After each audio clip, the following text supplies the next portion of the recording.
అసలు ఎందుకు ఈ గురుమూర్తి తనతో 13 ఏళ్ళు కలిసిన తన భార్యను చంపి ముక్కలు ముక్కలుగా నరికాడు? అది సరిపోనట్టు కుక్కర్లో ఉడికించి తర్వాత ఒక చెరువులో డిస్పోజ్ చేశాడు. అసలు ఇంత బ్రూటల్ గా మర్డర్ చేసేంత తప్పు వెంకటమాధవి గారు ఏం చేశారు? గురుమూర్తి తన ఇంట్లో ఇంత చేస్తున్న చుట్టూ ఉన్న వాళ్ళకి అసలు అనుమానం ఎందుకు రాలేదు? ఈ ప్రశ్నలన్నిటికీ సమాధానం ఈ వీడియోలో తెలుసుకుందాం. నేను మీ మహి, మీరు చూస్తున్నారు నాలెడ్జ్ హబ్. ఇప్పుడు అసలు కథలోకి వెళ్దాం. గురుమూర్తి ఒక ఎక్స్ మిలిటరీ సోల్జర్. ప్రజెంట్ కాచాగూడలోని డిఆర్డిఓ సంస్థలో ప్రైవేట్ సెక్యూరిటీగా పనిచేస్తున్నాడు. గురుమూర్తి భార్య వెంకటమాధవి. వీళ్ళిద్దరికి ఒక బాబు, ఒక పాప. అయితే సంక్రాంతి సెలవులు రావడంతో పిల్లలు అమ్మమ్మ ఇంటికి వెళ్ళిపోయారు.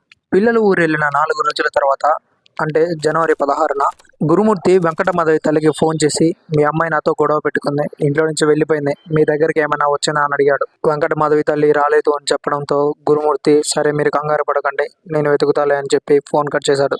2 రోజులైనా కూతురు తిరిగి రాకపోవడంతో వెంకటమాధవి తల్లి అలాగే గురుమూర్తి మీర్పేట్ పోలీస్ స్టేషన్ లో మిస్సింగ్ కేసు ఫైల్ చేశారు. మిస్సింగ్ కేసు ఫైల్ చేసిన మీర్పేట్ పోలీసులు వెంకటమాధవి తల్లి అలాగే గురుమూర్తిని స్టేషన్ లోనే ఉంచి ఇన్వెస్టిగేషన్ కోసం గురుమూర్తి ఇంటికి వెళ్లారు. అపార్ట్మెంట్ సీసీటీవీ చెక్ చేయగా వెంకటమాధవి చివరిగా జనవరి 14న అపార్ట్మెంట్ లోకి ఎంటర్ అయింది, కానీ తిరిగి బయటికి వెళ్ళినట్టు ఎక్కడా రికార్డ్ అవ్వలేదు.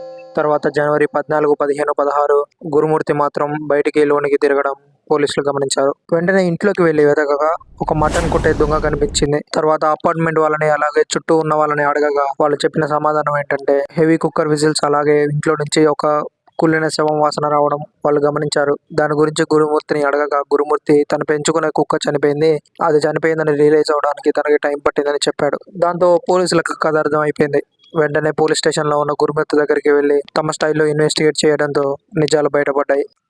గురుమూర్తి ప్రకారం వెంకటమాధవికి అలాగే గురుమూర్తికి జనవరి 14న ఒక పెద్ద గొడవ జరిగింది. ఆ గొడవలో మాధవి తన తాళిని తీసి గురుమూర్తి మొఖాన కొట్టింది. దాంతో కోపం వచ్చిన గురుమూర్తి వెంకటమాధవిని గట్టిగా కొట్టడంతో స్పృహ తప్పి పడిపోయింది. తర్వాత కొంతసేపటికి ఊపిరాగిపోయిందని చెప్పాడు. తర్వాత తన భార్య శవాన్ని ఎలా డిస్పోజ్ చేయాలో ఇంటర్నెట్ లో వెతికాడు. తర్వాత ఒక వీధి కుక్కని ఇంట్లోకి తీసుకొచ్చి దాన్ని కూడా చంపేశాడు.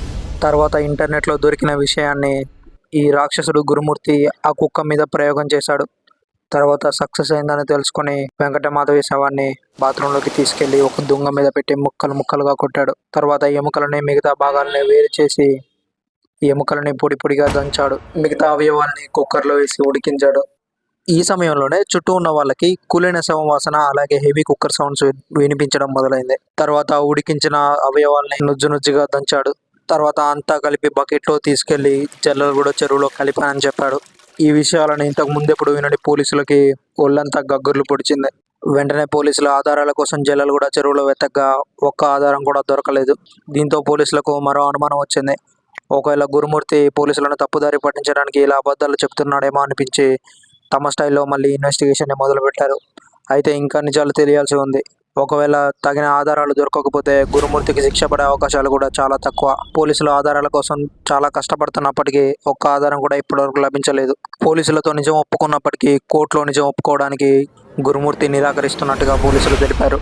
ఒకవేళ తగిన ఆధారాలు కనుక దొరకకపోతే ఈ క్రూరముఖం తప్పించుకునే అవకాశాలు చాలా ఎక్కువ.